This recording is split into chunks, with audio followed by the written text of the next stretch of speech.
Praise the lord. దేవుని ఘనమైన నామానికి మహిమ కలుగునుగాక.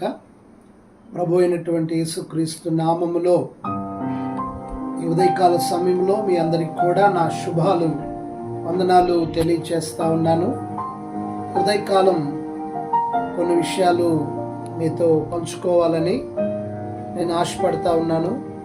పరిశుద్ధ గ్రంథమైన బైబిల్లో మనం గమనించినట్లయితే కీర్తనల గ్రంథము 63వ కీర్తన 1వ వచనంలో వ్రాయబడిన ఒక చక్కని మాట భక్తుడైనటువంటి దావీదు గారు మాట్లాడుతూ ఉన్నారు. దేవా, నా దేవుడవు నీవే, వేకువనే నిన్ను వెదకెదను అని మాట్లాడుతూ ఉన్నారు. ఉదయకాల సమయంలో ఒక క్రైస్తవునిగా, విశ్వాసిగా, దేవుని పిల్లలముగా ఉదయకాలం దేవుని వెదకేటటువంటి అనుభవాన్ని మనము ఎంతైనా కానీ కలిగి ఉండడం అవసరం. ప్రార్థన అనేది క్రైస్తవుని జీవితంలో ఒక పునాది లాగా ఉండాలి. ప్రార్థన అనేటటువంటి పునాది మీద మనం ఎప్పుడైతే కట్టబడతామో ఆటోమేటిక్గా దేవుని యొక్క ఆశీర్వాదాలు, దేవుని యొక్క దీవెనలు మనము పొందుకొనగలుగుతాం. కనుక ఉదయకాలం వేకువజామున ప్రార్థించడాన్ని మీరు నిర్లక్ష్యం చేయొద్దు. ప్రార్థన చేయకుండా మీరు ఉండొద్దు. ప్రార్థన అనేది ఒక గొప్ప ఆయుధం లాంటిది.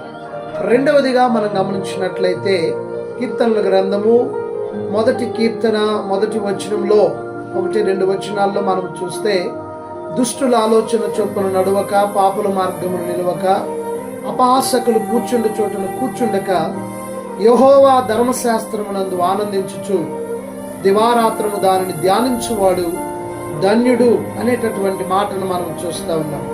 వాక్యం చెప్తా ఉంది, దివారాత్రము దేవుని యొక్క ధర్మశాస్త్రాన్ని ధ్యానము చేయాలి, చదవాలి అనేటటువంటి మాటను మనం చూస్తూ ఉన్నాం. ఓ క్రైస్తవుడా, దేవుని బిడ్డ, విశ్వాసి, ప్రతిరోజు దేవుని వాక్యాన్ని నువ్వు చదువుతున్నావా? దేవుని వాక్యాన్ని నువ్వు ధ్యానం చేస్తా ఉన్నావా? దేవుని వాక్యము మనల్ని ఏం చేస్తుందంటే దేవునికి దగ్గరగా చేస్తుంది.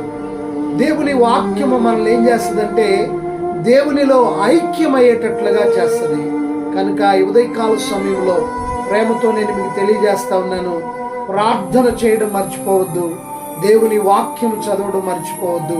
ప్రార్థన, దేవుని వాక్యము మనల్ని దేవునిలో మిళితం చేస్తుంది.